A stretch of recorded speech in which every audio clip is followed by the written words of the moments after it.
The Subdigitals are a band in the animated television series Kolyoko. The band makes a few appearances throughout the 4th season, but have been only mentioned in the show since season 2. Chris Morales, the drummer, first appeared in the episode Opening Act to visit his Uncle Jim while looking for an opening act for the band's next concert. In the episode Crash Course, the Subdigitals judge the finalists to see who becomes their new opening act, which they soon pick Aelita. The last appearance of the Subdigitals was in the episode Music to Soothe the Savage Beast, where they finally have their concert along with Aelita opening the show. The Subdigitals arc was one of my favorite little arcs that they had throughout the show. And if you didn't already know, the members of the Subdigitals, as well as their manager Sophie, are based on key members in the production team of Kolyoko. Also, the band released a music CD called Kolyoko featuring the Subdigitals. The CD contains 12 tracks and has been released in both English and French. A music video for the song Planet Net was released as a single to promote the release of the soundtrack. I highly recommend listening to this CD because it's really great, but what's even better is the lead singer's music outside of the Subdigitals.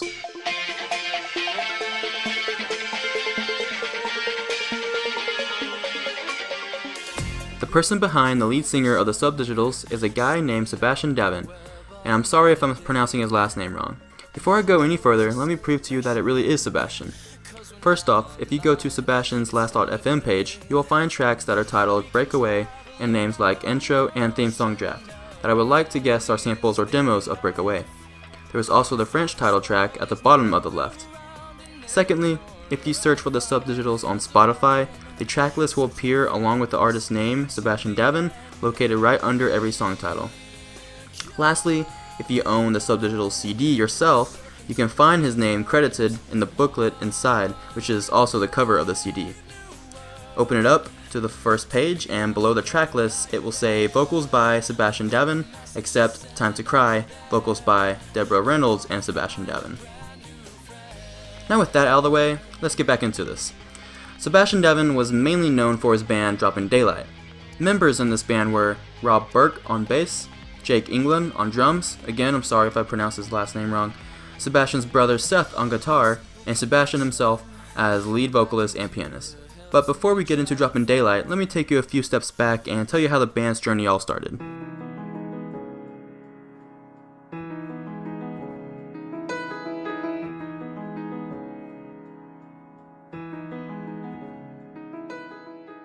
It all began in the year 2000, where Sebastian, Rob, and Jake all played units within the school's band they were in.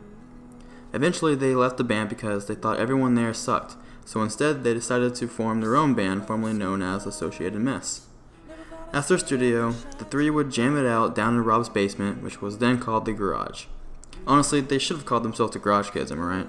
Okay, I'm sorry. Anyways, I believe they actually called the basement the Variety Room, since it was also Rob's bedroom and the laundry room, as well, like I said, their studio.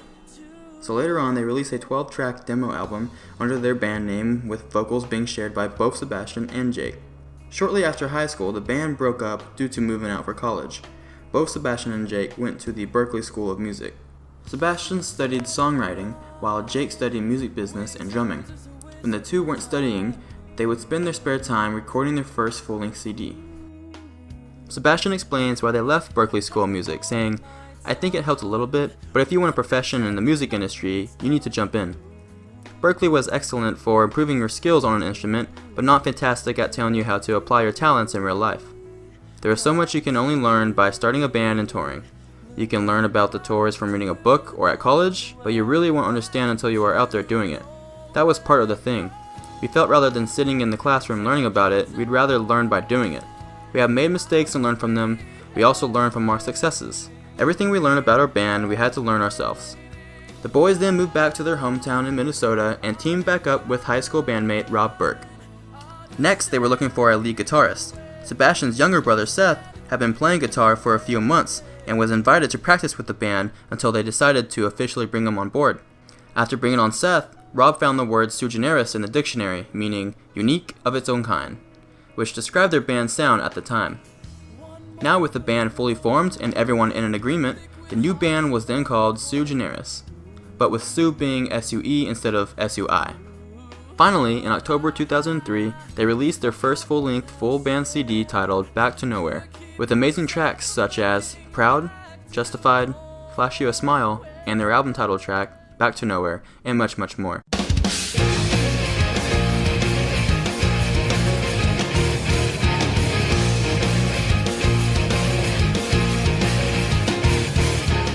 In 2004, the band showcased at South by Southwest in Austin, Texas, creating buzz that could be heard from coast to coast. The industry was awakened by their sound and was later signed with Octone Records in the summer of 2004. After being signed, 2005 was a full, busy, yet exciting year for the band. The band was mostly in the studio focusing on recording for their first full debut album. While recording, they had to go through a couple of changes that delayed the release of their album. One of the reasons of this was because they had to look for a new drummer, since Jake had left the band at the time. Not sure why he left, but I did see one thing saying that it was because he wanted to focus on school again, but I could be wrong. When Jake left the band, they went out and looked for a replacement by auditioning a few guys in Minneapolis. According to Seth, they were all fantastic and really nice guys, but we went with Alan because the chemistry of us playing with him felt right from the beginning.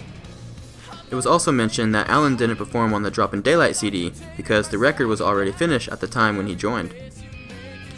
Now that they have a fully formed band, they were ready to get things moving again, but that was until another issue came up. The group had to change the name of their band due to legal issues. The one thing I thought was interesting about this was that the Subdigitals also had to go through a similar issue when the band was formerly known as the Subsonics. The reason why they had to change was that their name, Sui Generis, was already taken. Sui Generis was one of the most important rock bands in Argentina during the 1970s. Sebastian and the band had no idea and were forced to change their name. Thanks to Rob once more, the four came to an agreement and had found a fitting name for their band, now known as Droppin' Daylight.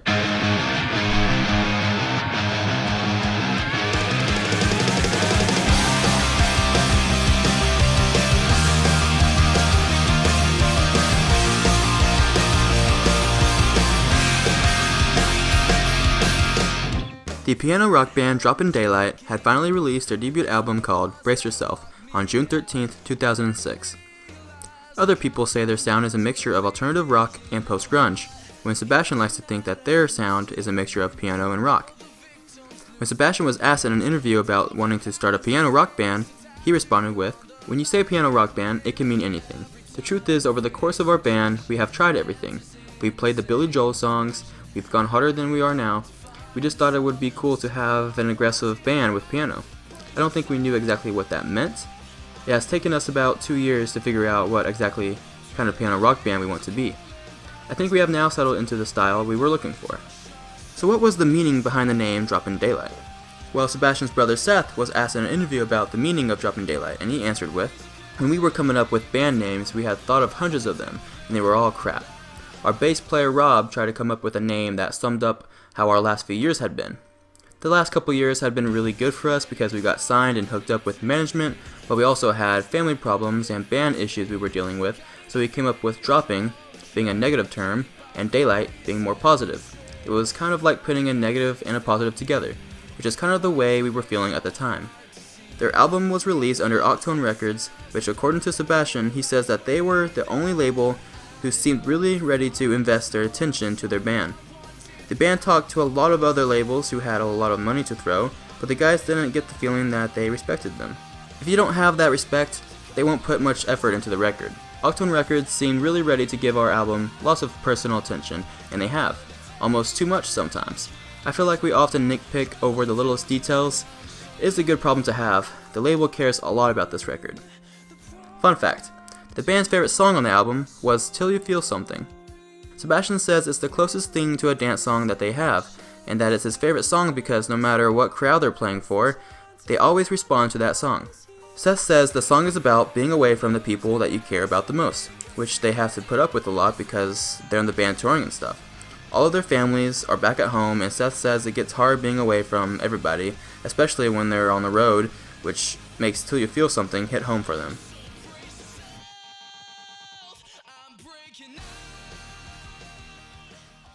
Soon after their first album dropped and touring everywhere, the band Droppin' Daylight came to a close. It's not exactly clear as to what happened, but I want to guess that they left the record label due to management issues. I say management issues rather than issues within the band because shortly after, Sebastian, Seth, Rob, and Alan continued making music under another new name called Kidnap Kings in 2009.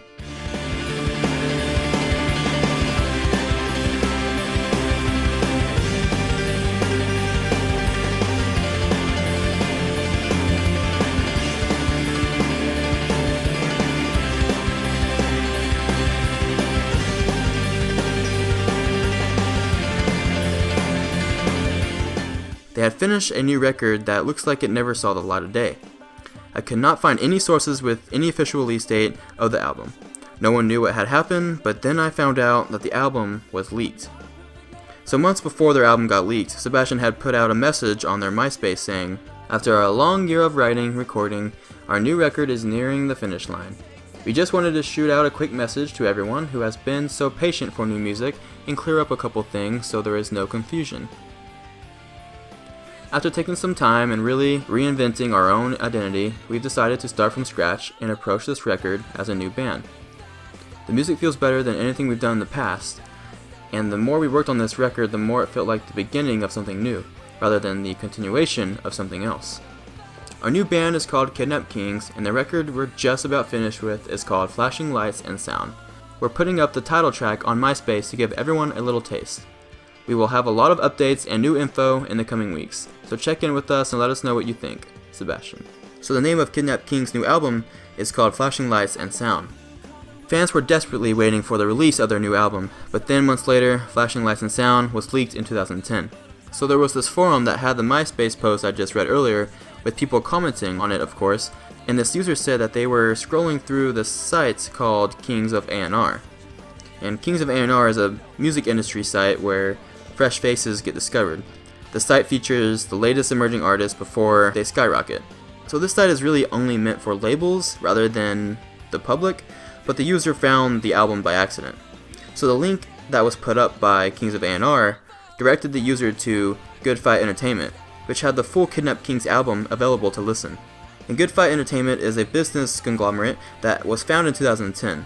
The company consists of a record label, band management, sports management, a clothing line, and an art studio. So it looks like Sebastian and them were under another record label, called Good Fight Music, a part of the company Good Fight Entertainment, that had the album playable, where then Kings of A&R eventually posted the link to the album on their site. Fans were still waiting for an official release of Flashing Lights and Sound, but then the Kidnap Kings had stopped posting updates on their MySpace, and eventually their page became blank except for some of the music they had uploaded on there. But the one song from Flashing Lights and Sound is still there, but it won't play the audio. I really feel like the reason Kidnap Kings never officially released the album was because it got leaked, and I want to say that the reason why they didn't upload the album anywhere else on the internet was probably because of their record label preventing them to. It's a shame that they stopped the Kidnap Kings project because, in my honest opinion, that's when their music was at their best. Like seriously, my favorite album from them yet.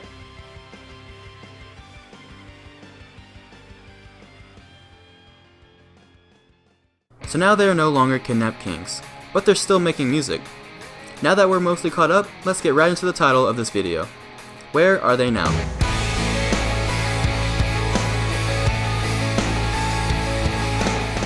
In late 2010, Sebastian's brother Seth started his first solo project. When he was in Droppin' Daylight and Kidnap Kings, he decided to start writing some material of his own as a separate creative outlet. After writing a few songs, Seth then decided to go for a full band approach, as opposed to a solo project. Seth says, "After demoing a few songs solo, I was hearing a bit more of a grandiose performance with a lot of the tunes." He then recruited Sebastian and Alan to play with him, and the group recorded their first EP entitled Choke on Folk under the name Watt's Torch. Seth then canceled the project and later started his first actual band called American Scarecrows. American Scarecrows consists members of Matthew Broadbent, Alan Mayer from Droppin' Daylight, as well as Seth. They came out with their first album in 2011, Keep Your Devils Around, and a second album called Yesteryear in 2014. Alan, as I said earlier, joined Seth's band American Scarecrows as their drummer. After American Scarecrows ended, he joined up in a new band known as Rada Rada. They released their first album on May 1st, 2018. As for Rob, he joined the military as an Army combat medic and paratrooper, and is now working for real estate. Lastly, Sebastian. Sebastian has done a couple of things, like being a part of a Retreat for Youth Frontiers, which is a non-profit organization that partners with schools to build positive communities, where their vision is to change the way students thrive socially, emotionally, and academically. Sebastian has also wrote a song called Something Feels Different for a Youth Frontiers album entitled Heard on Retreat that was released on September 23, 2016. But what's even better than everything I've just said so far is that Sebastian has become a dad, and to the looks of it, a very good one too. He married the love of his life, Lauren Davin, in the summer of 2010. And they're the parents of 3 beautiful children. Looks like one happy family. Even with a full house, Sebastian still makes time for music.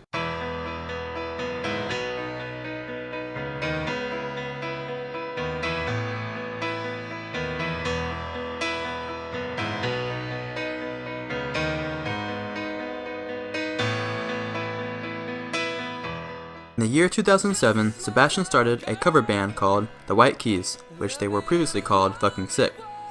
The White Keys have been rocking parties around the country since 2007. Using cover songs from the 1960s, 2000s, and everything in between, the energetic duo brings a unique live experience to every occasion with years of experience playing for corporate events and parties, dance clubs, outdoor festivals, weddings, private events, and just about any event imaginable.